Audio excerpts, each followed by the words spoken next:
가나라고 하는 동네에서 예수님이 물을 포도주로 만든 그러한 기적을 행했던 내용입니다. 어린아이들한테 설교할 때 이렇게 설교를 합니다. 어린이 여러분, 예수님이 가나라고 하는 동네의 잔치에 참여하게 되었습니다. 그런데 그 잔치에 포도주가 떨어지게 되었습니다. 예수님의 어머니 마리아가 예수님에게 이야기했습니다. 아니, 이 집 잔치에 왔는데 포도주가 떨어졌네. 어떻게 해야 되지? 예수님이 말씀하셨습니다.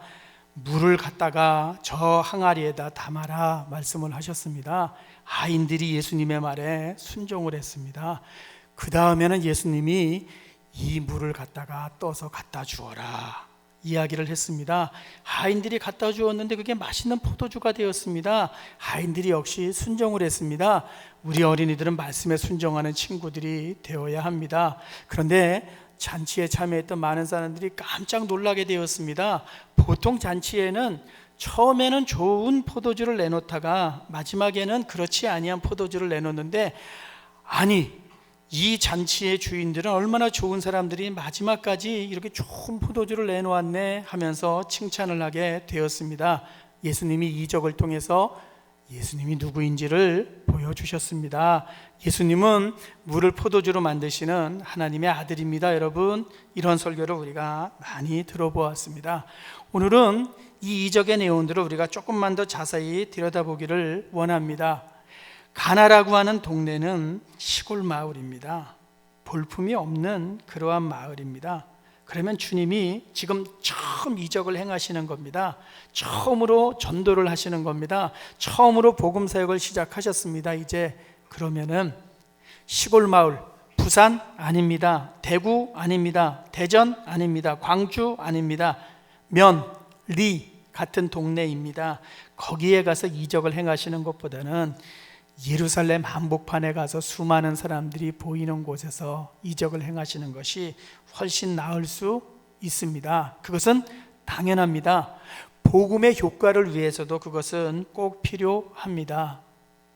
또 하나, 예수님이 이적을 행하시고 나서 비록 면, 리와 같은 동네이지만은 거기에 한 달, 두 달, 세 달 정도 머무시면 더욱더 좋습니다. 그러면 그 동네가 볼품이 없는 동네였다고 할지라도 저분이 물을 포도주로 만든 분이야 하면서 소문이 나게 될 것이고, 수많은 사람들이 예수님 앞에 나오게 되지 않겠습니까? 그러면 우리가 수요일날 팝콘으로 이 죽전초등학교 학생들에게 복음의 접촉점을 삼는 것처럼 포도주의 이적 때문에 예수님에게 나온 사람들에게 예수님이 복음도 전해주시면서 저들에게 사랑도 주시면 얼마나 좋을까. 그런데 예수님은 잔치가 끝나고 난 다음에 그 집을 바로 떠나셨습니다. 또 하나, 물을 포도주로 만들게 될 때 마치 많은 사람들이 보는 앞에서 우리 숫자를 쉬겠습니다. 5, 4, 3, 2, 1 짠! 한 다음에 물이 포도주가 되는 모습을 잔치에 왔던 모든 사람들이 눈으로 보게 한 다음에 포도주를 먹읍시다 라고 이야기하면 얼마나 좋겠습니까? 그런데 성경을 읽어보면 물을 포도주로 만드는 이적이 공개적으로 드러나지 않았습니다. 그 식당의 주인도 알지 못하게 되었고 하객들도 이 사실을 전혀 몰랐습니다. 9절 말씀 보시면 이렇게 기록합니다. 연회장은 물로 된 포도주를 맛보고도 어디서 났는지 알지 못하였다. 누구만이 알았는가? 하인들만이 알았다. 오늘로 이야기하면은 결혼식장에서 아르바이트로 일하는 학생들만이 그것을 알게 되었다라고 기록을 해주고 있습니다. 영광을 나타내셨지만 11절 말씀에 예수님이 누구신지 영광을 나타내 주셨지만은, 그러나 영광의 결과에 대해서는 성경은 많은 부분 침묵하고 있습니다. 아니, 그 연회에 참석했던 많은 사람들 가운데에서 이적이 정말로 일어나는지 아는 사람들은 별로 없었다는 겁니다. 그리고 이 이적에서 중요한 역할을 하는 사람은 연회장이나 신랑의 아버지여야 합니다. 예수님이 저들을 불러다가 자, 내가 이제 이적을 행할 터인데 많은 사람들을 여기에 주목하게 하십시오 라고 말씀하셔야 되는데 그러한 것도 있지를 않았습니다.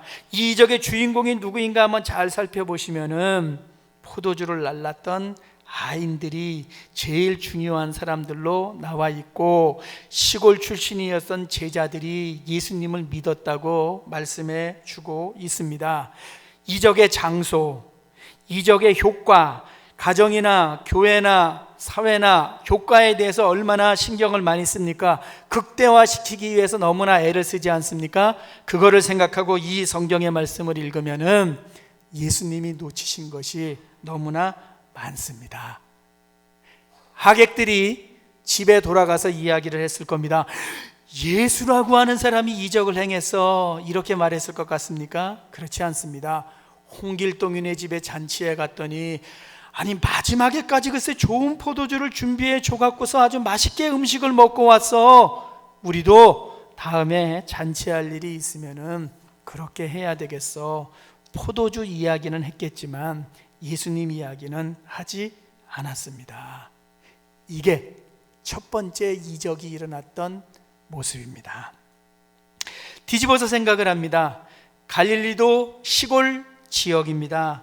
가나도 시골 마을입니다. 제자들도 시골 출신입니다.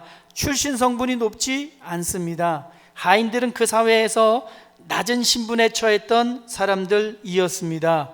예수님이 태어났을 때 예수님을 처음 본 사람들은 목자들이었습니다. 그런데 하객으로 왔던 많은 사람들, 그 가운데는 지체 높은 사람들도 있었겠지만은 저들이 알았다, 저들이 믿었다라고 성경은 기록해 주고 있는 것이 아니라 하인들은 알았다, 제자들은 믿었다라고 기록해 주고 있고, 잔치에 정작 참여했던 모든 사람들은 몰랐다라는 것이 오늘 말씀의 내용입니다. 천국은, 복음은 누구로부터 시작이 되는가? 누가 믿는가? 누가 아는가? 복음을 처음 접한 사람들은 누구인가를 오늘 성경은 너무나 분명하게 우리에게 알려주고 있습니다. 그래서 예수님이 복음을 전하셨던 삶의 모습들 속에서는 소자, 어린아이, 연약한 여인, 목동, 하인, 제자들, 병자, 가난한 자들이 중요한 사람들로 등장하고 있습니다. 마리아가 예수님을 품었습니다. 성령으로 잉태가 된 겁니다. 마리아가 이렇게 고백합니다. 나의 비천함을 돌아보셨나이다. 이 연약하고 비천한 내가 어떻게 하나님의 아들을 품을 수가 있습니까? 라고 하나님 앞에 찬양을 드리는 모습이 나오고 있습니다. 심지어는 부자들을 낮추시고 교만한 자들을 낮추시고 비천한 자들을 높이셨구나라고 하나님 앞에 찬양하는 모습이 성경에 나오고 있습니다. 마리아도 그 당시에 살아가면서 비천하게 힘들고 어렵게 살아가던 여인이었는데, 그 여인이 성경에서 가장 중요한 주인공이 되고 있고, 하인이 이적의 모습을 알게 되었고 제자들이 이적의 모습들을 믿게 되었습니다. 이것이 오늘 요한복음 2장의 이적이 우리에게 주는 아주 중요한 교훈입니다. 여러분, 요한복음 5장으로 한번 가보시겠습니까? 이제 장면을 바꾸어서 말씀을 드리겠습니다.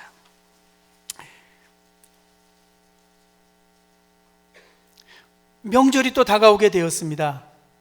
그런데 아까 갈릴리 가나에서 하나 빠뜨렸는데, 갈릴리 가나에서 이적을 행하게 되었는데 2장 13절의 말씀은 명절이 돼서 예수님이 예루살렘으로 올라가시게 되었다고 말씀해 주고 있습니다. 예수님은 갈릴리 가나에서 이적을 행하시는 것이 아니라 명절의 때까지 기다렸다가 예루살렘에 가서 이적을 하시면 훨씬 더 효과가 좋았을 텐데 그렇게 하지 않으셨습니다. 그리고 5장에서 예수님이 명절이 되어서 1절에 예루살렘에 올라가시게 되었습니다. 베데스다라고 하는 연못가에 갔습니다. 신비한 연못이었습니다. 왜 그러냐 하면 천사가 내려올 때 먼저 들어가는 사람들은 병에서 나음을 입는 그러한 신비로운 일이 일어나는 장소였습니다. 그런데 그 연못가에는 일반인은 없었습니다. 건강한 사람은 없었고 보통 사람들은 오지 않았습니다. 수십 년 병자로 고생하는 사람들이 버림받는 장소, 소외된 장소가 바로 베데스다 연못가였습니다. 명절에 예수님이 예루살렘에 올라가셨을 때 이 연못에 가시면 안 됩니다. 왜? 그 연못에 가서 만약 병자를 고쳐도 사람들은 말할 겁니다. 먼저 들어갔구만 라고 말을 하겠지, 예수님이 고쳐주셨다고 생각하는 사람은 별로 없을 겁니다. 이적을 행할 때에는 많은 사람들이 모이는 곳에서 행해야 되는 겁니다. 사도행전 2장을 가면은 성령의 충만함을 받은 사람이 방언을 하게 되었는데, 외국어를 하게 되었는데, 명절에 대해서 유대인들이 예루살렘에 들어오게 되었는데 모두가 다 자기 나라 말로, 미국 말로, 중국 말로, 일본 말로 그 방언하는 소리를 다 듣게 되면서 난리가 났습니다. 예수님도 예루살렘에 올라가게 되었을 때 난리 날 수 있는 일을 보여주셔야 됩니다. 왜? 복음을 전하는 맨 처음이기 때문에 그러합니다. 그런데 예수님이 연못으로 가십니다. 연못으로 가시면 안 됩니다. 서울 광장으로 가셔야 되는 겁니다. 산속으로 가시면 안 됩니다. 성전으로 가셔야 됩니다. 베드로와 요한이 성전에 올라가다가 성전 미문에 앉아있는 안진뱅이를 보게 되었습니다. 나사렛 예수의 이름으로 일어나 걸으라 라고 했을 때 안진뱅이가 일어나서 걷게 되었습니다. 중요한 것은 그 주변에 있었던 수많은 사람들이 그 모습을 보았습니다. 그 모습을 보았을 때 베드로와 요한을 잡으려고 했지만 잡을 수가 없었습니다. 왜? 안진뱅이가 일어나는 장면을 본 사람이 너무나 많았기 때문에 그러합니다. 예수님은 이걸 놓치셨습니다. 지금 예루살렘에 가서 예수님은 지금 연못가로 가시면 안 되는 겁니다. 거기에 가시려면 제자에게 능력을 주시고 나서 네가 가서 한 사람 고치고 와라 라고 이야기를 하시면 되는 겁니다. 그런데 그곳에 가서 단 한 사람의 병을 고쳐주시는 모습이 오늘 말씀 속에 나오고 있습니다. 왜 명절의 때에 한 사람만 고쳐주십니까? 수백 명이 모여있는 곳에서 10사람이 일어나게 하시고 수천 명이 모인 곳에서 100사람이 일어나게 하신다면 얼마나 많은 사람들이 흥분하면서 예수님의 복음을 듣고서 회심하는 놀라운 일들이 일어날 텐데, 예수님께서는 그렇게 하지 않으셨습니다. 이 사람은 이미 가족으로부터 버림받은 사람이었습니다. 왜? 38년이기 때문에 그렇습니다. 수십 번 수백 번 그 연못에 들어가려고 했지만은 거동이 너무나 불편해 갖고서 그 연못에 들어갈 수 없었던 사람이었습니다. 소망 없는 사람이었습니다. 삶에 대한 기대감 없는 그러한 사람이었습니다. 그 인생은 이제 더 이상 미래가 없는 그러한 인생이었습니다. 그 한 사람을 주님이 그것도 안식일에 일으켜 주심으로 말미암아 안식일의 기쁨이 무엇인지, 삶의 회복이 무엇인지, 자유가 무엇인지, 병으로부터의 해방이 무엇인지, 다시 한번 일상의 삶으로 돌아가는 것이 무엇인지 예수님께서 보여주셨습니다. 두 기적의 공통점이 무엇입니까? 이겁니다. 기적을 본 사람들이 많지 않고 효과가 생각보다 크지 않았다는 겁니다. 한쪽은 좋은 포도주를 준비했네 주인이, 이것으로 끝나게 되었고, 한쪽은 한 사람만이 그 기적의 주인공이 되고, 그 연못에 있었던 많은 사람들이 연못 밖으로 나올 수도 없었고, 그것은 한 사람만이 연못을 나오는 일로 모든 것이 끝나게 되었습니다. 그러나 차원은 달랐습니다. 수백 명의 사람은 음식 잘 먹었어 라고 말했을 거고, 오병이어로 배불렀던 사람들은 배가 불렀어 라고 말했겠지만, 이 38년 된 병자는 새로운 인생이 예수님 때문에 시작되게 되었습니다. 자유의 기쁨을 알게 되었고, 해방의 기쁨을 알게 되었고, 정상적인 삶의 자리로 돌아오게 되었습니다.